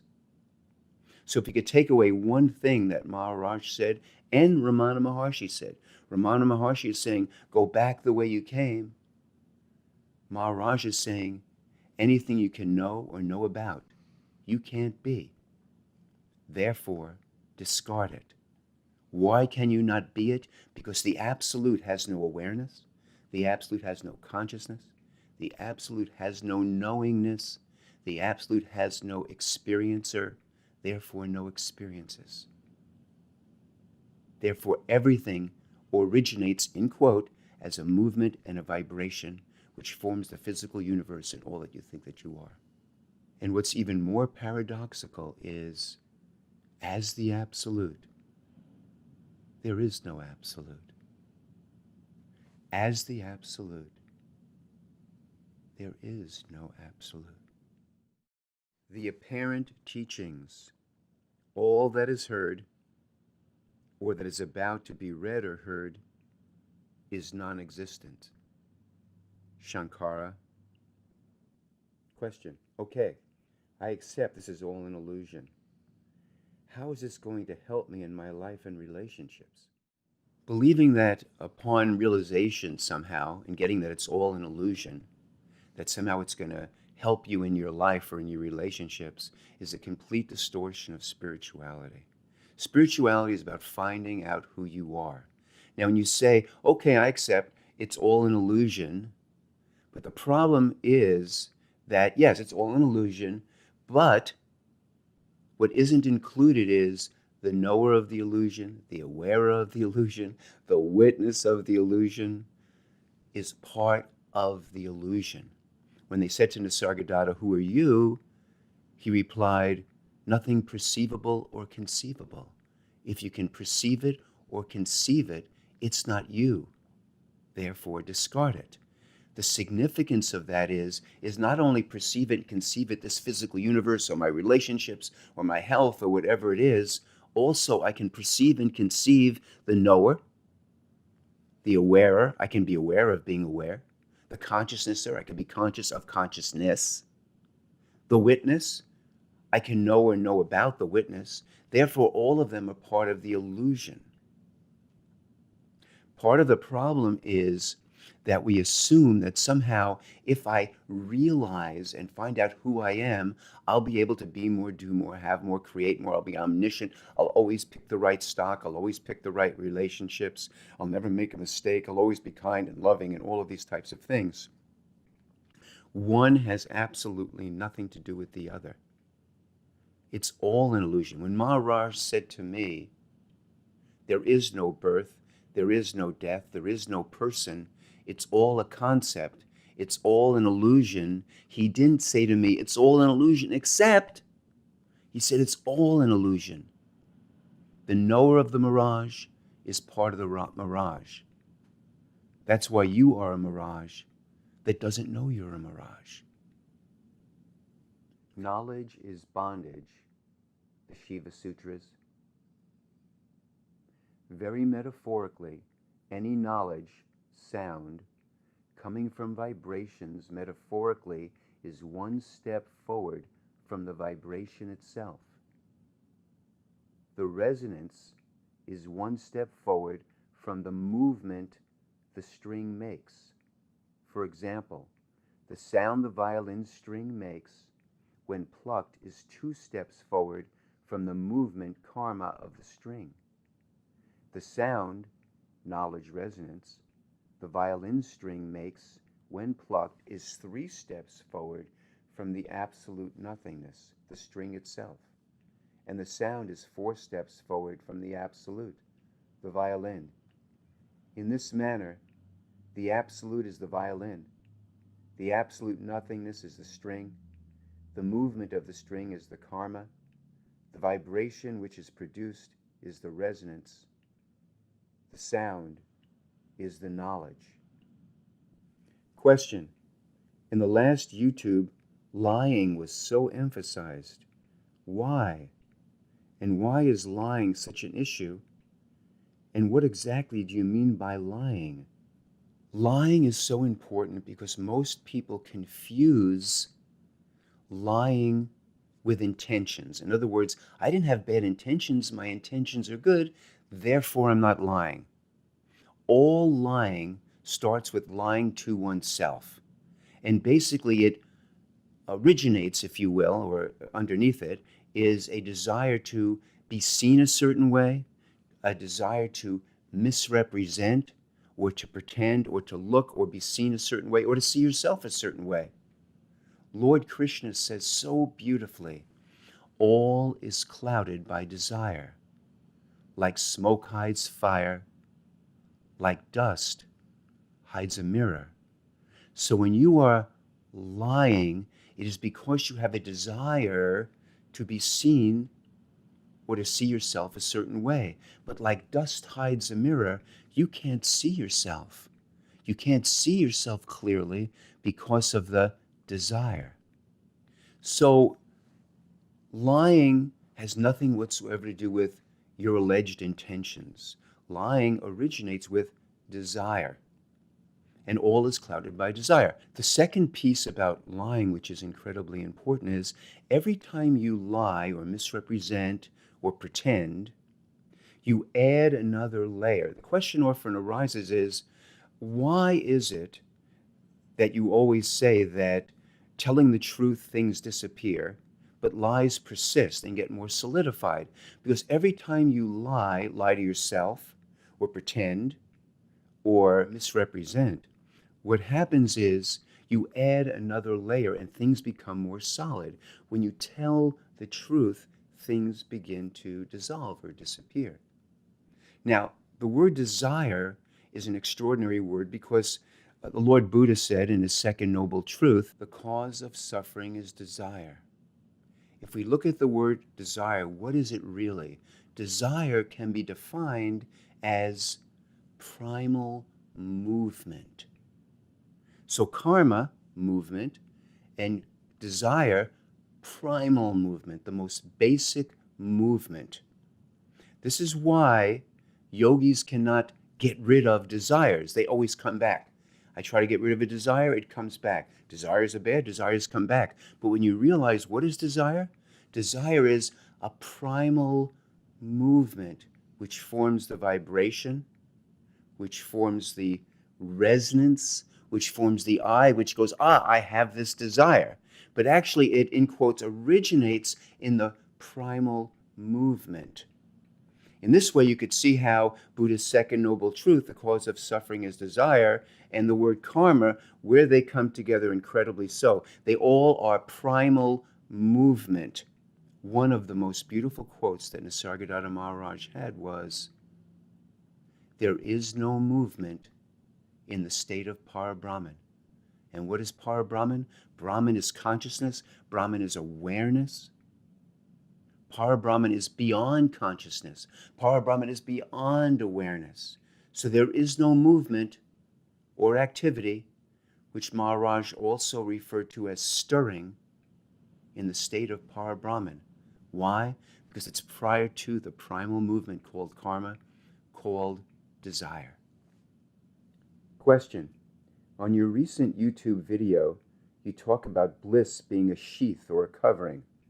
What about Sat-chit-ananda that is always professed? Sat-chit-ananda obviously has to be a vibration. It originates, in quotes, in the movement. The movement forms the vibration, which forms a state called Sat-chit-ananda. That's why if you notice, if you take workshops or if you meditate, you might go into a state called Sat-chit-ananda, existence, consciousness, and bliss. And you go, that's bliss, that's incredible, but it always disappears. If I were to pluck a string of a violin, you'd have a sound, a resonance and a sound, and then eventually the sound would diminish and it would disappear. Sat-chit-ananda is a description of a resonance, a pleasant resonance, from a vibrational state. All states are samskaras. All states are vibrations. So Sat-chit-ananda is a state. So forgive the language when I say this and how it's organized. It's hard to talk about it in language.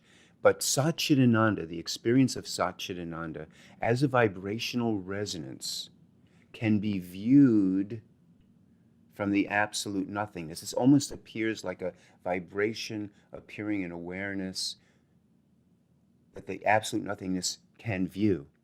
But you'll notice that the Sat-chit-ananda is awareness dependent. In other words, you have the absolute nothingness. Contained and coming out of the absolute nothingness is awareness. Within the awareness appears the state covering, a pleasant state or covering, called Sat-chit-ananda or bliss, as a vibration, which ultimately dissipates, and all you have is the awareness. And when the awareness dissipates, you only have the absolute nothingness with knower or awarer to view or to know or know about it.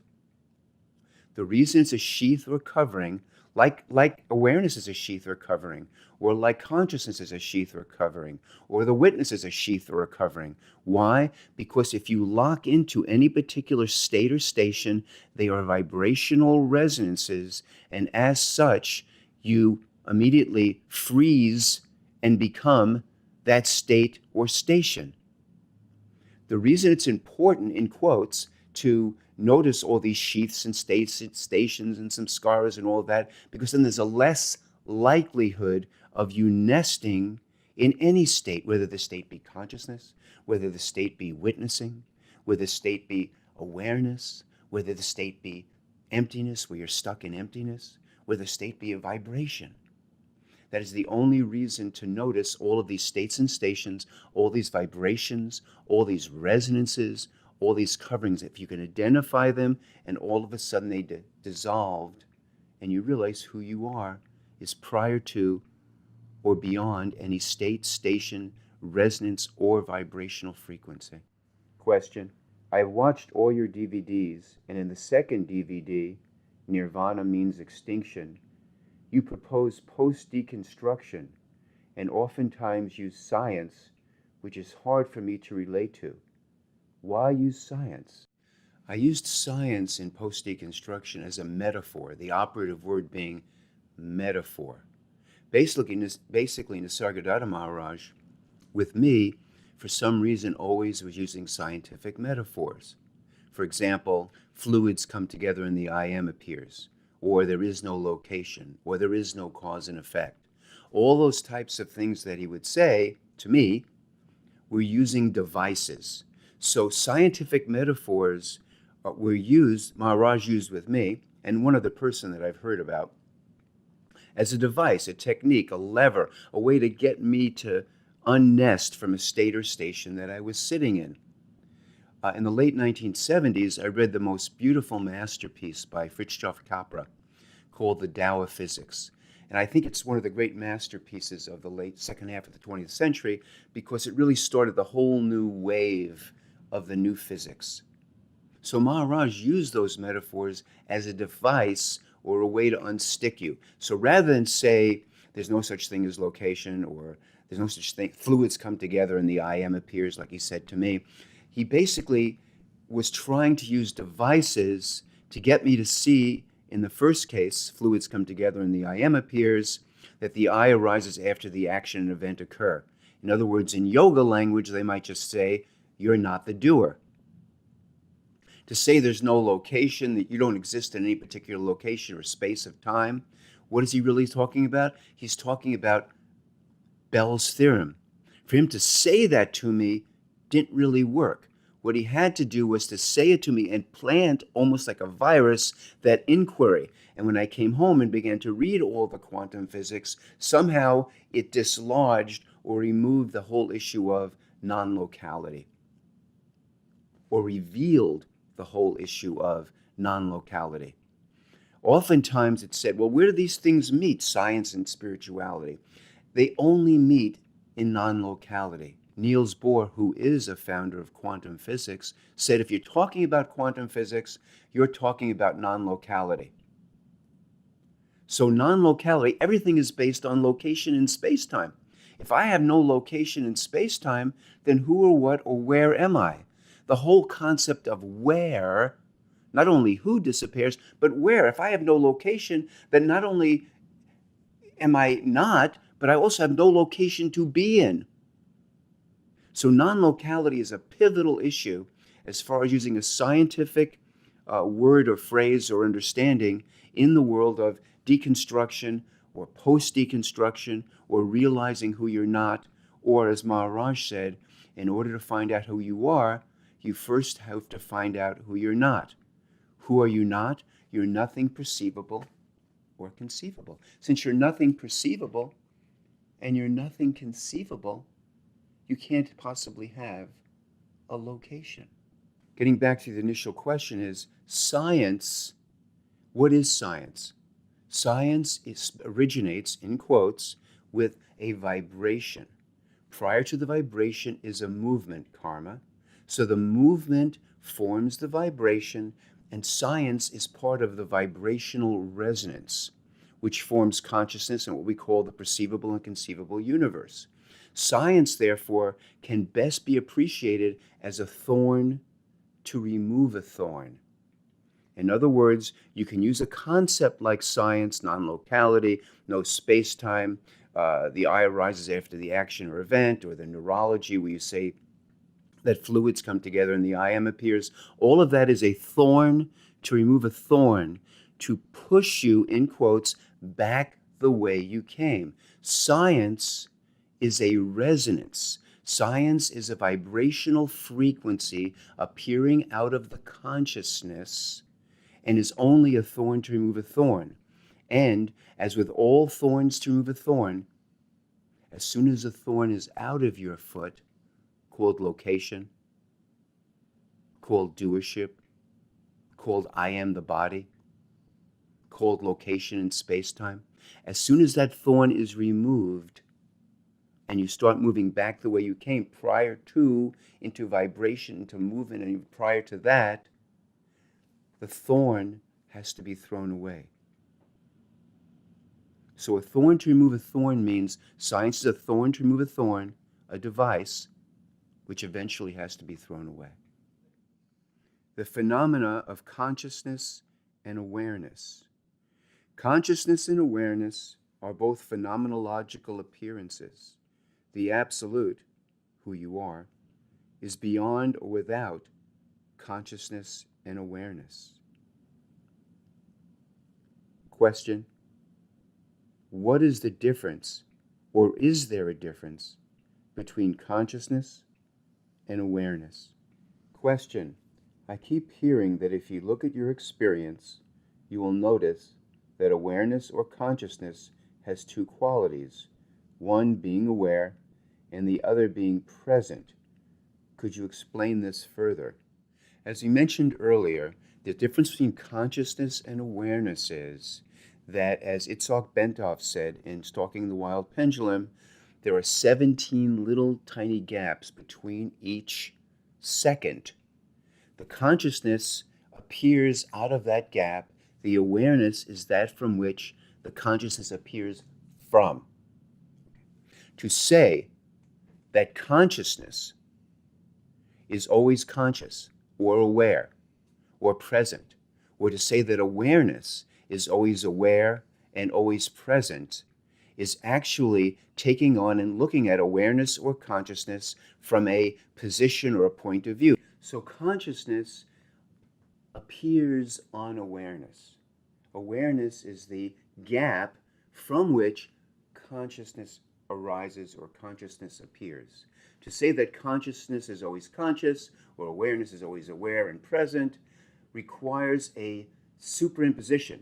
In other words, it's a point of view, an awarer, a consciousnesser, or an experiencer superimposing that quality called present, awareness, always aware, consciousness on the absolute nothingness, which is prior to awareness itself. The absolute nothingness actually contains and holds the awareness. The absolute nothingness contains and holds the awareness. This is why the absolute in the Upanishads, it would say, quote, the absolute is beyond all form and beyond all attributes. Presence, awareness, consciousness, being present, always being aware is an attribute that is superimposed on the absolute nothingness. So in this way, the experience of presence is a resonance or a vibration that originates, in quotes, from the movement which forms the vibration, which forms what you call the experience of presence. To say, I am aware, or are you aware, or I am presence, or it is presence, always requires an I, an experiencer, a knower, a wearer, a consciousnesser. That's why Maharaj always stressed that the absolute is prior to awareness and prior to consciousness. Many teachers talk about experience and my experience, and that experiences are real. Then they claim there is only one consciousness. I'm completely confused. Your experience is your experience, and it is an experience requiring an experiencer or a knower to know about or be aware of the experience. When you have an experience of, in quotes, the world, you're talking about an experience of the experience of the world. Both the experience of the world and the experiencer of the world are like an ongoing loop which reinforce one another. Who you are is prior to experience. What's interesting is that the experiencer requires an of, something to be experienced, and a world to experience. The Buddha in the Diamond Sutra says, there is no world. Maharaj said, the first step is realizing I'm nothing. The second is to realize I'm everything. But both of those hang on the idea and the concept that there is a world. Not only is there no world, the Buddha, there also is no inner world. There's no being in the body. So there's no outer world, there's no inner world.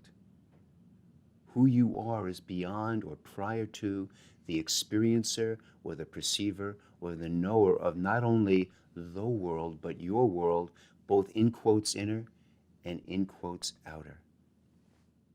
Question. You say consciousness is part of the illusion, yet you quote in the book Rays of the Absolute from the Yoga Vishishta, quote, everything is consciousness, nothing exists outside of consciousness. Isn't this a contradiction? Yes and no. From one point of view, from one nesting state or state, you could say everything is consciousness, nothing exists outside of consciousness. Another way of interpreting that is that everything that's perceivable or conceivable or that appears to exist is made of consciousness, and nothing that is perceivable or conceivable exists outside of consciousness. But once again, Maharaj stressed, who you are is prior to or without consciousness. Question: if I am prior to consciousness, then what is the spanda of Tantric Yoga and Kashmir Shaivism? Spanda means the pulsation or the throb. So the pulsation or the throb. So something, nothing, something, nothing, something, nothing. The nothing becomes something. The something becomes nothing. Something, nothing, something, nothing, something, nothing. Spanda means that pulsation, something becoming nothing, and nothing becoming something. Never-ending, beginningless, without the concept of beginning, without the concept of end. The subtle awareness or perception or knowingness or witnessing of the spanda, which is a very, very, very subtle pulsation and veil. Nothing, the world appears. Something. Something, the world disappears. Nothing. Nothing, something. Something, nothing. That subtle awareness, that subtle perception, that subtle noticing, that subtle witnessing is the spanda, is the pulsation.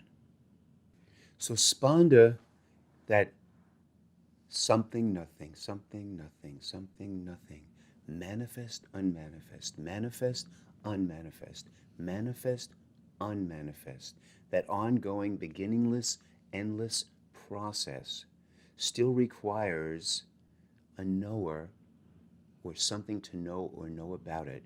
You could say that the state or station of that pulsation, of that spanda, is the illusion at its most subtle. Something, nothing, something, nothing, something, nothing. The question often emerges, what drives this movement, this something, nothing, manifest, unmanifest, manifest, unmanifest? Maharaj talked about the love to be. Manifest, unmanifest. The Buddha called it desire. The desire, the movement.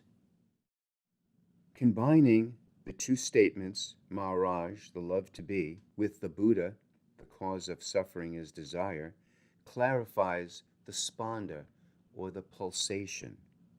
The desire to be is the movement to be, and is prior to the formation of I, or a psychological subject. This desire, which is a movement to be, is the motor which drives the spanda, the pulsation. Metaphorically, if that motor stops, so does the perceptual illusion of being. This movement, from a point of view, is called desire to be, and it appears metaphorically as all vibrational samskaras thin out.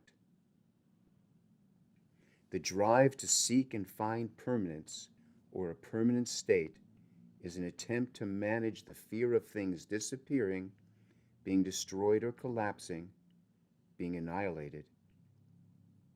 As an aside, nirvana oftentimes means annihilation. This manifests as the fear that something will come out of nowhere and everything will disappear and be destroyed.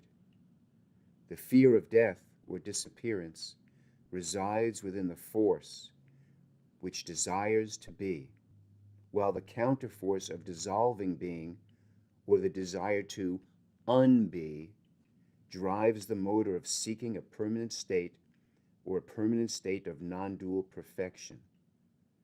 Spanda is the pulsation from being to not or unbeing, and from unbeing to being.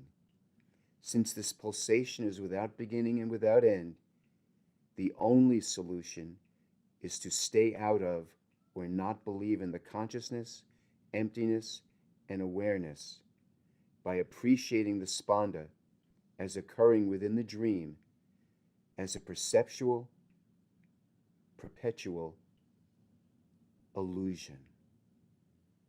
Maharaj called this never-ending, perpetual motion, manifest, unmanifest, manifest, unmanifest, manifest, unmanifest, something, nothing, something, nothing, something, nothing. He called Mula Maya, the never-ending illusion. Calling this movement karma, or calling this movement desire, it's still a perpetual desire to be, desire to unbe. Love to be, love to unbe. Desire to manifest, unmanifest. Manifest, unmanifest. This ongoing spanda, this ongoing perpetual motion. Love to be, love to unbe.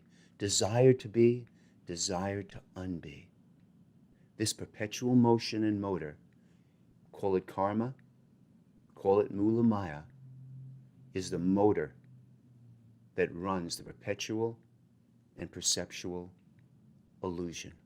To go beyond or to realize what appears through this be, unbe, manifest, unmanifest, ongoing mula maya, Maharaj suggested to notice the place, of course in quotes, to notice the place where being, before it becomes unbeing, where unbeing becomes being. In other words, there's a subtle, in quotes, space or place where being, space, unbeing, space, being, space, unbeing, space. Being, space, unbeing, space. That space between being, where being becomes non-being, this place or space where non-being becomes being. Piercing through and having that realization is beyond spanda, into the absolute nothingness. So this impersonal movement, whether we call it karma, or from another position we label it desire, which usually has a negative connotation, is just a movement from being to unbeing, unbeing to being. So metaphorically, this desire to be, the desire to unbe, the love to be, Maharaj would say, the love to unbe, is the motion or movement which Maharaj called stirring, which is called karma. Question: how would you define awakening and the awakening process, and what does it mean to be awakened? To best appreciate it, recall the last few questions. In other words, spanda. Spanda means the pulsation or throb. Again, what does that mean? It means manifest, unmanifest, manifest, unmanifest, manifest, unmanifest, something, nothing, something, nothing, something, nothing. This never-ending movement or pulsation, Maharaj called movement karma. Karma means movement, this pulsation. Desire is desire. It can be translated as movement. So this ongoing movement and pulsation from being, unbeing, being, unbeing, being, unbeing. In fact, Maharaj said so brilliantly, find the space where being, before it becomes unbeing. Find the space where before being, here's being, becomes unbeing. being, unbeing. Find that space which will, in quotes, move you prior to or beyond the spanda or the movement or the pulsation. Now, the important thing is you don't want to get into this movement or pulsation. So, for example, if you're most spirituality, so many religions, so many cosmologies have the mythology. Now, when you say mythology, the operative word is myth, which means that you transcend, you descend and disappear. I appear, I disappear. I integrate, I disintegrate and disappear. Integration, disintegration. Integration, disintegration. This ongoing pulsation. If you fall for or get seduced into that something, nothing, something, nothing, something, nothing, form, emptiness, form, emptiness, form, emptiness, form, emptiness. In quotes, subjectively, we can experience this as a spiritual identity that expands. You take a workshop, a satsang, you meditate, and then all of a sudden the movement contracts. There's an expansion identity, a contraction. The identity expands and contracts, expands and contracts, expands and contracts, transcends, descends, transcends, descends, integration, disintegration, manifest, unmanifest, expansion, contraction. Why is that so critical? That movement, karma, or desire, takes place on a vibrational level. You, in quotes, cannot stop it. You immediately go into expansion, contraction. Whether you go into a meditation expansion, then you go into a contraction. All of a sudden, you're back into expansion, contraction. Now, most people take the awakening process as expansion, as if the I or identity will continue to expand and transcend. But as we all know, the phone rings, you get an email, you get the flu, you lose money in the stock market, whatever it might be, and all of a sudden you are no longer expanded, you're contracted. You're expansion and contraction. And that never-ending process is the spanda, which you don't want, in quotes, to get involved with. Now, what's awakening? Awakening to me is not the identity of expansion, a spiritual identity, and then contraction, expansion, maybe I'll expand forever, be permanent. Awakening is when you realize who I am, who you are, is prior to the expansion-contraction process. This expansion-contraction process, this manifest-unmanifest, this transcending identity, descending identity, the archetype, very subtle archetype, I transcend and then I come back to save the earth and to give teachings or whatever it is. Expansion, contraction, expansion, contraction. Awakening is when you pop out of expansion, contraction, and you realize you're not the expansion, contraction. Expansion, contraction can continue, but it has zero, absolutely nothing to do with who I am. When you, in quotes, fall into expansion, contraction, then you fall into what Alan Watts says, that in most spiritual circles, people, there's up and there's down. There's up and down. Most people in spiritual circles want to live in an up universe. They don't realize there's a down universe. For every up, there's a down, for an expansion, a contraction, manifest, unmanifest. This is the trap of integration. Integration, I lose my integration. Integration, lose my integration. Such a common question that comes up is there such a thing as being done? In or from the point of view of the identity or the spiritual identity that's in this expansion and contraction, the answer is you will never get done, because in that identity, there's always expansion, contraction. The awakening process, when you pop out of expansion, contraction, when you pop out of, in quotes, pop out of expansion, contraction, that's really the awakening process. Now, of course, you'll pop out of it, then you'll go back into it, you pop out of it, you go back into it, etc. But that movement, that karma, that desire continues to continue. Spanda, the primal pulsation or throb, something, nothing, something, nothing, something, nothing, manifest, unmanifest, manifest, unmanifest, manifest, unmanifest.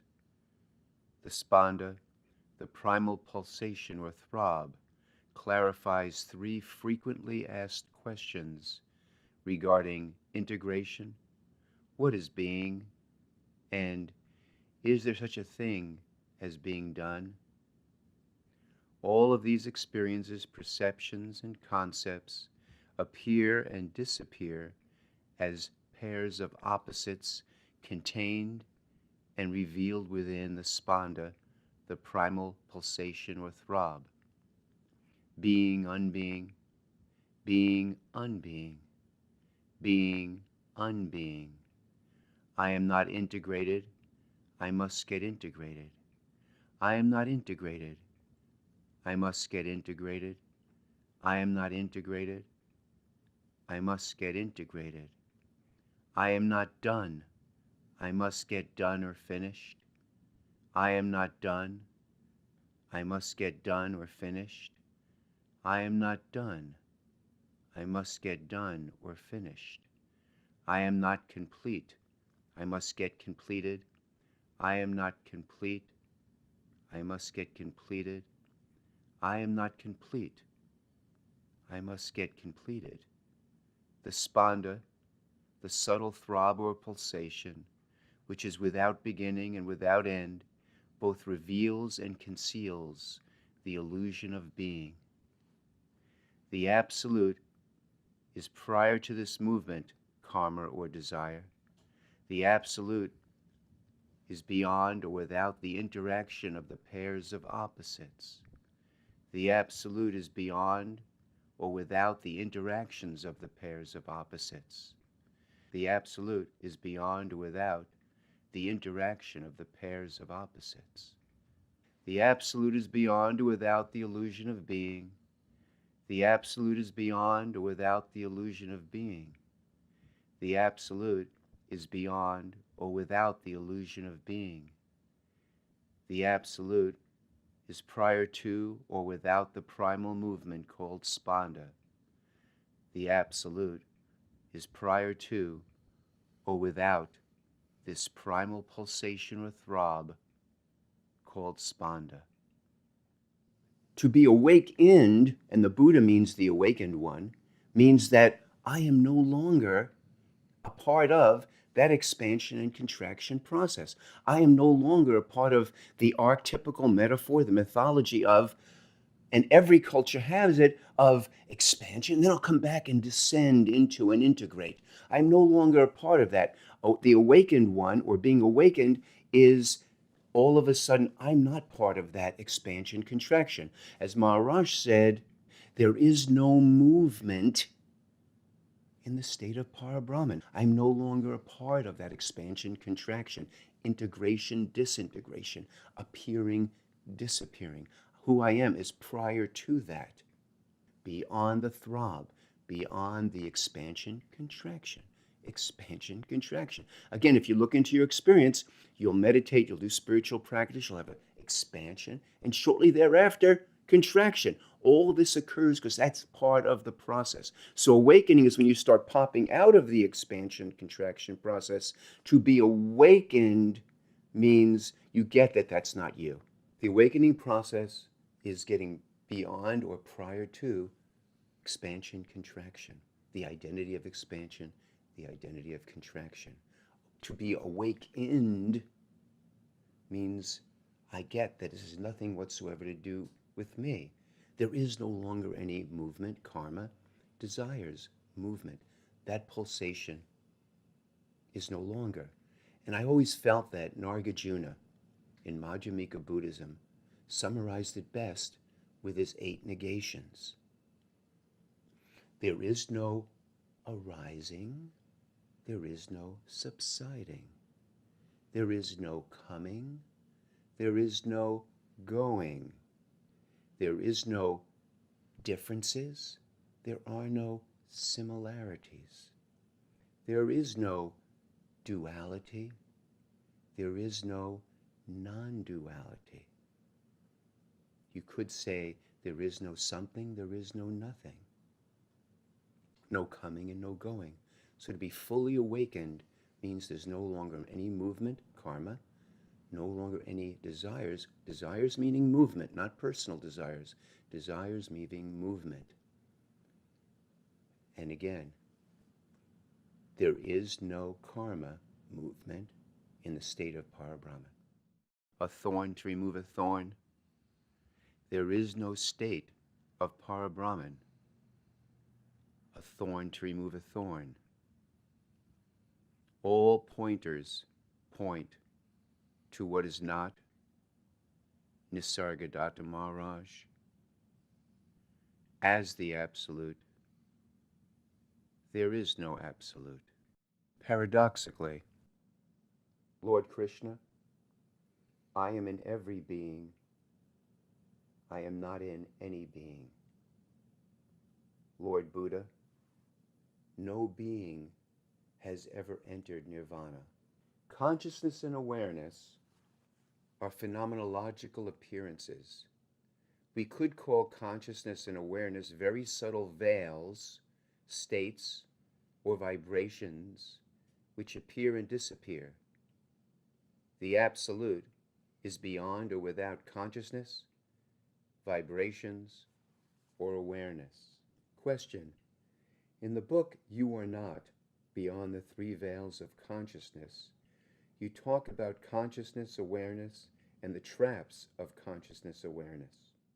Consciousness and the state of consciousness and the state of awareness are both vibrations. They're both vibrational frequencies. They're veils. They're states of consciousness. In the spanda, in the pulsation, something, nothing, consciousness and awareness appear. Consciousness and awareness disappear.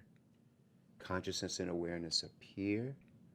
Consciousness and awareness disappear. That is why they are a trap. If you start to believe in the concept of consciousness, or if you try to nest in the state of awareness, then you're going to be subject to consciousness awareness appearing, consciousness awareness disappearing, consciousness awareness appearing, consciousness awareness disappearing. Therefore, consciousness and awareness are very, very, very subtle traps and states or stations that you do not want to nest in. To be fully awakened, which again is extremely rare, is to be prior to the movement, prior to the spanda, prior to the pulsation. Now, one thing that's really important, there's only 4 major texts in Kashmir Shaivism. One of those major texts is called the Spandakarakas. Spanda, pulsation or throb. Karakas means lessons. So you could say it means lessons in the pulsation.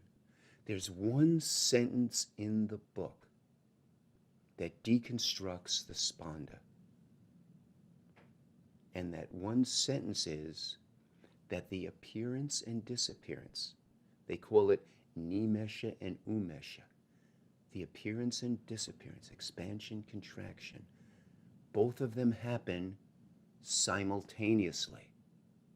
Because they both happen simultaneously, they disappear. In other words, when you realize that appearance and disappearance, expansion and contraction, happen simultaneously or just at the same time, it disappears. And in that book, in that one sentence, Lessons in the Pulsation or Throb, it deconstructs the spanda or the movement itself. Again, awakened means there is no movement, karma, desires, movement. In the absolute, there is no movement. And again, as Nagarjuna said, nothing arises, nothing subsides. Nothing comes, nothing goes. There is no duality. There is no non-duality. The dream, Nisargadatta Maharaj. See it all as a dream and have done with it. Nothing comes from nothing. There is no nothing. There is no something. Spirituality takes place in the dream only. There is no spirituality outside of the dream. Spirituality is part of the spanda, part of the movement, part of the mirage.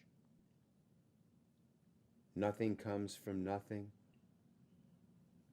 The Absolute is without awareness, consciousness, and states. Consciousness and awareness are phenomena. The Absolute has no awareness. The Absolute has no consciousness. Consciousness and awareness are the carriers of the dream illusion. Nisargadattovi Maharaj, the Absolute is prior to consciousness. All that is heard, or that has just been read or heard, is non-existent. Shankara, nothing comes from nothing.